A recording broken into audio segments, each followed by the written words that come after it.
kabajamtootaa fi hordoftoota asnaatu jedhu jala targamtan akkam jirtu nagaadha fayyaa keessan jirtu annagaa kootiin jira galata waaqayyoo olmaan jireenya maal fakkaata simbir ana bira bareeda galata waaqayyoo akkam jirtu mee fayyuma keessan jirtu miti anillee nagaa kootii isinillee akka nagaa guutuu nagaa raafaa qabdan abdii guddaa waaqayyoo irraa qaba anillee kana obboleettiin teessan nagaa guutuu nagaa raafan qaba fataa zanaa jedheesan jira waaqayyoodhaaf galanni guddaan haa ta'uu sanin sana sinillee immoo akkasuma qimamoonni mana madaamiin jirtan hundi keessanuu akka zanaa jettanii jirtan abdiin qaba jechuudha.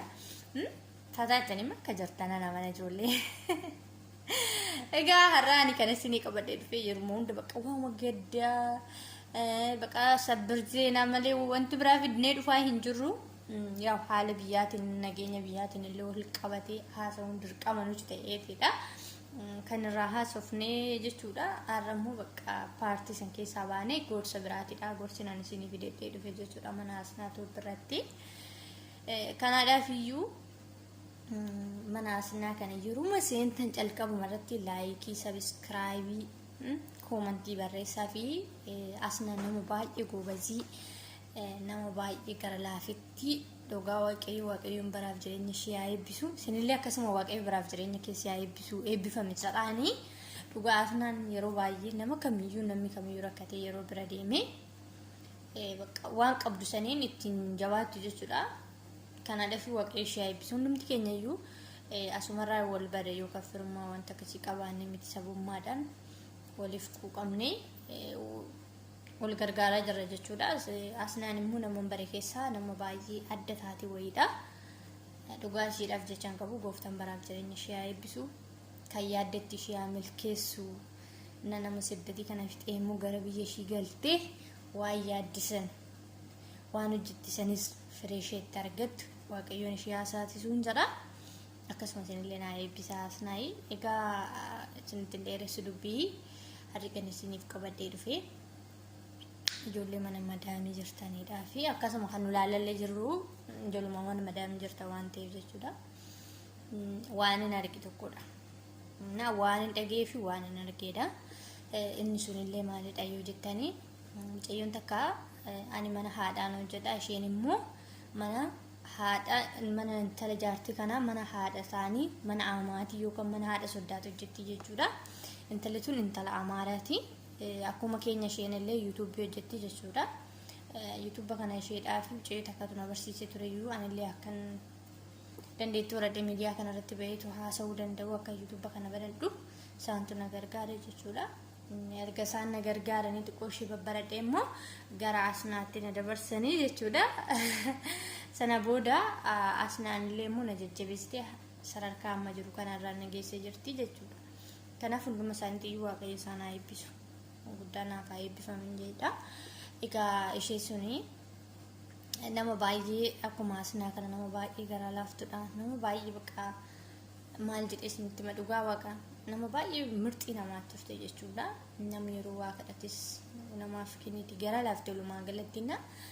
Isheen kuni maallaqa gara biyyaa ergatti jechuudha. Hundumti keenya iyyuu maallaqa hin erganna. Garuu akkaataa maallaqa itti ergannu gara hundumtu jechuudha tokkoon keenya akkaawuntii keenya irratti galfannaa tokkoon keenya haadha keenya irratti galfannaa tokkoon keenya immoo abbaa keenya irratti obboleewwan keenya irratti eessummaan keenya irratti innaa irratti ergannaa jechuudha walumaa galatti kanaaf isheen tun immoo baay'ee baadiyyaa du'aa keessa waan jiraniif jennaan maatiin ishee haatiif abbaan ishee soo eessuma ofiitiin ergattee jechuudha magaalaa jira waan ta'eef eessumni ishee gaafa eessuma ishee kanatti ergattu omaanuu naan godhini birrikoo baankuma naateechiseettiin bazawee osuma haasaa gara biraatti isin dabarsinii namni tokko yeroo biyya alaa deemuuf ba'ee yookaan dalagaadhaaf ba'u waan kana hojjeteen birrii argadha erga jedhee laazim calqaba irratti akkaawuntiin isin barbaachisa namni kamiyyuu jechuudha imna osoo immoo naaf milkaa'uyyuu jettanii garaan keessa shakkii qabaatu ta'ee gattanii biraa dhuftanii yoo jiraatanii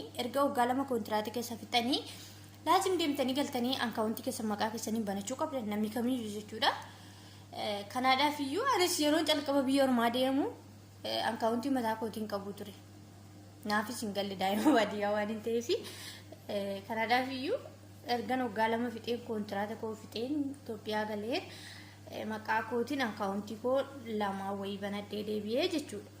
Ifin lamaa sadii illee hojjetee baay'ee bareedadha malee badooma hin qabu. Maaliif jennaan maalleen isaa xinnaadha miti birii 50 baafatanii miti akkaawuntii baafachuu fi suuraadha wanti biraa wanti nama gaafatu hin jiru jechuudha. Qabeenya badaa jiru kanarra hin caalu gatii ta'eef jechuudha. Kanaaf akkasiisin hin jira. Please warri akkaawuntii maqaa keessaniin hin qabaanne osoo galtanii akkaawuntii keessan baafatanii irra filatamaadha. Lakki haadhi koo gaariidha, abbaan koo gaariidha waan akkasii hin raawwatanii yeroo baay'een argitan miidiyaa irratti na haadhi koo akkasina gootee abbaan koo maallaqa akkasina jalaa fudhatanii obboleessi koo jettanii warra haasaa jiran waan argaa jirtanii fi kanaadhaaf iyyuu isinillee asirraa barnoota fudhattanii galtanii too akkaawuntii keessan baafatanii deebi'uu ni danda'amu. Maaliif faqqachiifatanii even carraa itti turuyyuu hin barbaannu daddafnee deebinee hojjetan jechuu barbaanna gizee qabnu kanatti yoo kan jettan iyyuu ta'e torbee lama gaadha akkaawuntii baafatanii garana imaluudhaaf jechuudha.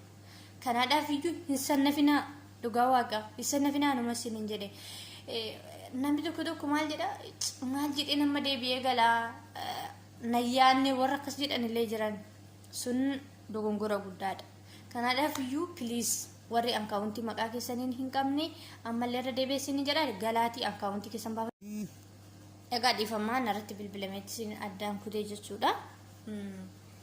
Kanaadhaaf iyyuu please dhugaa waaqa isin hin jedhaanii. Nu YouTube kanarra baanee iyyuu maallaqa qofa isinirraa YouTube hojjennirraa argachuu yookaan wanti biraatiif iyyuu asirratti suusii nuti ta'e miti.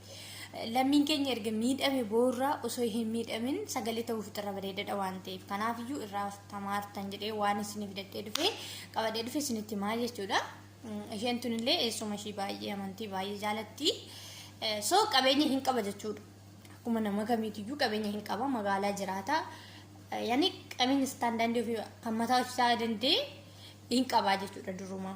Kanaaf iyyuu maallaqa ofii waan qabuuf qabeenya mataa ofii waan qabuuf kan kootti na calaan ce'u yaada jedhu sammuu ishee amansiisteetiin ulaagaalee gara biyya alaa kana dhufuuf illee kan ishee guuchisee erge isa waan ta'eef bakka kanaaf naaf qaba na jalaan nyaatu yaada jedhu qabdee dhufte waan ta'eef irratti ergachaa turte jechuudha. Kasa ji'a sadii ni ergiti naateechisiidha wanti ishee jechuudha. Naateechisiidha waan ta'eef inni baay'ee naare garuu yaa ta'uyyuu malee maaliin godharee. Kanaaf gizuma dubbumatti nama kofalchiisa waan ta'eef inni isheen ji'a sadii ergitu san inni waan biraatiin hojjetata jireenya ofiitiin ittiin sirreeffataa deema. Isheen agasan qaba jetti ji'a sadii yeroo hundumaa hin ergiti yeroo tokko ji'a lamaan illee hedduudhaan gaafni ergitu jirti. Haala minizaaree ilaalteetiin jechuudha. Minizaaree yeroo xiqqoo kaffee ol jedhee duraarri ni ergiti jechuudha. Booda na jala gadi bu'uu danda'a yaada jedhu waan qabduuf. Gaana booddee gaafa waggaa 7 fixxee amma waggaa 7 fixxee jirti. Gara Itoophiyaa imalte jechuudha waan sin ajaa'ibu. Hin deebi'u jettee turte jechuudha jaartiidhaani. Yeroo hin deebi'u jettuun kana ሰራተኛ biraa akka fidattan itti himtee deemtee jechuudha. Oduma isheen hin deemi ሰራተኛ biraa viizaa hojjisiisanii Itoophiyaa warra ሰራተኛ biraa fidattee jechuudha jaartini. Gaafa galuuf osoo galuun isheen hafanii itti dawwaltee turte bakka waan kun qabu ndawum lafa duwwaayyuu sii bitee jira bakka mana itti ijaarratanii osoo teessee too ndawum mana irratti ijaarrattee too galte yaada jedhu waan akkasii dhiyeesseef. Isheen immoo birriin waggaa 7 jechuun waan laayyee isinitti hin fakkaatina. Dhugaa waan laayyee isinitti hin fakkaatina. Baay'ina maallaqaa qofa osoo hin ta'in dadhabbiin isheetii waan laayyee miti. Maaliif jennaan dalagaan batalee immoo mana san baay'ee tokko ulfaata jechuudha. Dhugaa irraaf jalaadha baay'ee guddaadha. Ijoollee shammaraa lamadha ijoolleen dhiira lama arsaamniiti nama 6 jechuudha. Irratti ijoolleen keessummaan irratti dhufaa. Inni ulfaata jechuudha nama tokkoof hojiin arabaa nama hin beektan ifin nama takka lamaayyuu asanaa gaduun baay'ee ulfaataadha waan ta'eef. Kanaaf maallan waggaa 7 baay'eedha waan ta'eef isheen kaalkuleetariidhaatti gaafa gara Itoophiyaa imaltu asii kaargoo bakka iqaan ishii feetee hin deemne tokkollee hin jiru jechuudha bakka. Kaargoo gootee jechuudha tabeeljiina maal bakka kutata kana waan namistee hin qabdu gaafa galtee Itoophiyaa geessu maallaqa akkaawuntii maqaa ofiitiin banatee garanatti naa dabarsi kan lafa bitteerraa hafisanii garanatti naa dabarsi jetteen የተወሰነች ወይ dabarseef zanaani akkamitti aga bitte sana walitti mani jira waan ta'eef silaa haganaan hin bite jette hagana ta'eef waan ta'eef hagas na dabarsinan qo'isuu tasii dabarsa ammaaf kanuma irratti hojjedhu yoo sirrii hojjechaa kan jiraatu ta'e hundumaa siin dabarsa yaada jedhu amasii jechuudha. Eshi bakka kan jiru yaasuma bira taa'u kan na dabarsitee jirta amma immoo maqaa zoorsiisi gara kootti jettiin laficha naaf bitte sannan ijaarsifadha.